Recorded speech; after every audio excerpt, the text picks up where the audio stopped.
Waancaa seekaafa umrii 17 gadi har'a xumura argataa Sudaan kibbaaf Somaaliyaa waancaa Afrikaa bara 2023tiif darbuu isaanii mirkaneeffachuun isaanii kan yaadannudha. Har'a taphoota sadarkaaf waancatu gaggeeffama. Sudaan kibbaa Tanzaaniyaa mo'attee Soomaaliyaan ammoo Yuugaandaa mo'atanii lamaanuu peenaalitiidhaan injifatanii xumuraaf ga'uun isaanii ni yaadatama. Har'a waancaaf waaree booda Sudaan kibbaa Soomaaliyaa wajjin istaadiyoomii Abbaa Biqilaa Finfinneetti taphatu. Dorgommicha kan qopheessite Itoophiyaan taphoota jalqabaa lamaaniinuu mo'amtee tapha jalqabaa Somaaliyaadhaan isa ta'an immoo Tanzaaniyaadhaan mo'amtee dorgommicha keessa ba'uunsee kan yaadannudha. Har'a Sudaan kibbaa fi Soomaaliyaan tarii biyyoota kubbaa miilaatiin bahuma Afrikaa irratti akkasumara baay'ee beekamanuu miti garuu biyyoota gurguddaa injifatanii waancaaf gahaniiru. Sadarkaadhaaf ammoo dursee jechuudha tapha waancaa Sudaan kibbaaf Soomaaliyaan taasisan dura Yuugaandaan Tanzaaniyaa wajjin morkatu. Leensaa Batsaloot Luulsaggadi wajjin odeeffannoo wal qabateen kilabni kubbaa miilaa baankii daldala Itoophiyaa kan garee dhiirotaa jechuudha.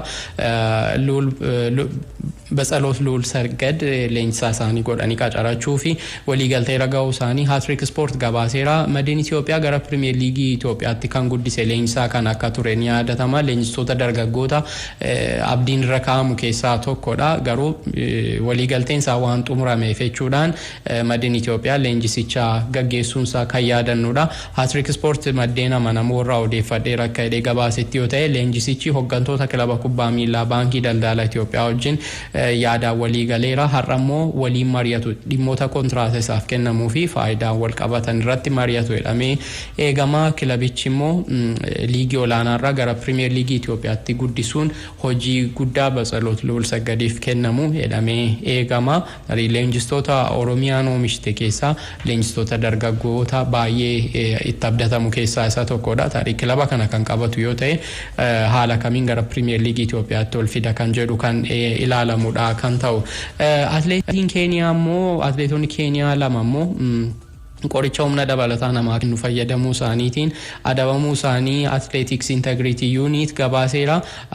Atleetii Keeniyaa maaraatoonii Boston mo'attee Diyaanaa Kipeekooy qoricha humna dabalataa namaa kennu fayyadamuu isheetiin adabamteetti. Atleetiin Keeniyaa biroo akkasuma Beetii Wiilsanis ishee wajjin adabamteetti. Bara 2022 kun erga seenii asitti amajjii darbee asitti jechuudha. Atleetonni Keeniyaa qoricha humna dabalataa namaa kennu fayyadamuudhaan adabaman 23 gahaniiru. Ammaan kana atleetiksiin Keeniyaa akkasuma ejensiin qoricha humna dabalataa namaa kennu Keeniyaa maal hojjechaa akka jiran gaaffii guddaa kan uumudha. Keeniyaa keessatti wanti kun aadeeffatamaa akka jiru kan agarsiisudha.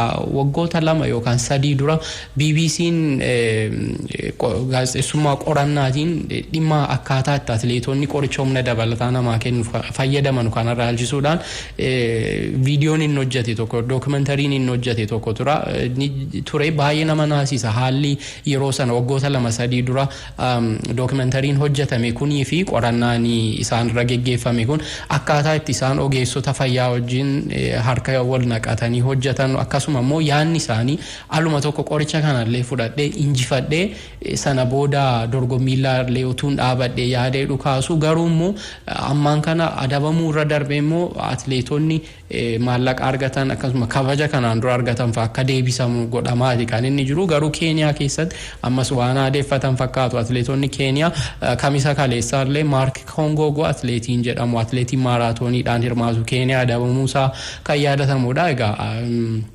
baay'inaanii kan dhimma kana wajjin wal qabatee atleetonni Keeniyaa maqaan isaanii ka'aatii jiru. Itoophiyaa keessas darbee dhimmi kun yaaddoo ta'uunsaa kan beekamudha. Odeeffannoowwan liigota Awurooppaa gurguddaa wajjin wal qabataniin Pirimeer Liigii Ingilaand torbee 11ffaadhaan kaleessa Brentford gool 2-0 Brighton and Hove Albion injifateera. Ivan Toney daqiiqaa 27ffaa irratti taphaan 64ffaa irratti ammoo peenaalitiidhaan gooliiwwan galchaniin Brentford injifatee. Filannoo garee biyyaalessa Ingilaand waancaa addunyaatiif taasistu irratti taphataan kun waanuma dursee milkaa'effate fakkaata kan akka filatamu kallattii agarsiisaa waan jiru fakkaata. Ivan Toney taphataan sarara fuulduraa Brentford kun jechuudha. Goolii 50ffaa fi 51ffaa isaa taphoota waliigalaa 100 Brentfordiif championshipii dabalatee jechuudha taasiseen gooliin ni galcheedha. Ga'umsa gaarii irra jira. Brighton Graham Potteriin erga Chelseadhaaf kenne asitti kilabicha ammoo wana Premier Leagueidhaan hin injifanne barana Premier Leagueidhaan ammoo Ivan Toney wajjin wal qabate qabatee jechuudha. Goolii 8 kan inni galche. Erling Haaland 15 kan galche qofaatu isa caala. Brighton garuu jalqabbii isaa gaariitiin waan itti fufuu danda'e hin fakkaatu. Kaleessa mo'ameera. Taphichi eegaluu isaatiin dura garuu taphattoonni Brighton torbee darbe keessa dhimma onneensaa dhibamuu wajjin wal qabatee kubbaa miilaa taphachuu kan dhaabe lammii Zaambiyaa Enoch Mwepu umrii isaa 24tti kubbaa dhaabeef jechuudha. Yaadannoo taasisaniiru tiishartii hojjechiisanii si cinaa jirra si deeggarra isa jedhu mul'isaniiru yeroo qaama ho'ifatanu akkasuma immoo deeggartoonnis harka dhahanii fooricuudhaan deeggarsa isaaf qaban mul'isaniiru.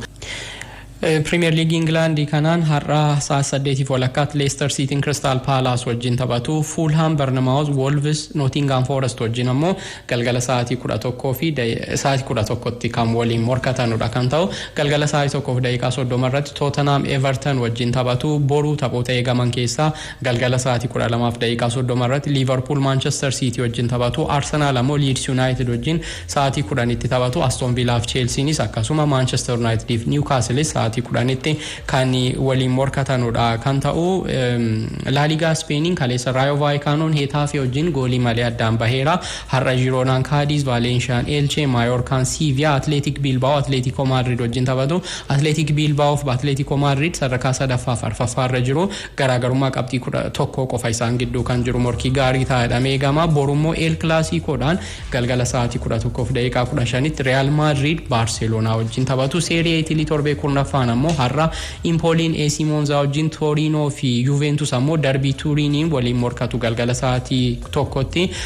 Atalantaan Sassuolo wajjin akkasuma galgala sa'aatii 3 fi daqiiqaa 45tti har'uma kan taphatanu ta'a. Bundesliga Jarmaniin halkanedha. Schalke fi Hoffenheim waliin morkatanii Hoffenheim gooliiwwan Robert Skov galche 2 fi Munas Dabur galchaniin 3-0dhaan Schalke mo'ateera. Hoffenheim gara sadarkaa sadaffaatti ol siqeera qabxii 17 jechuudha.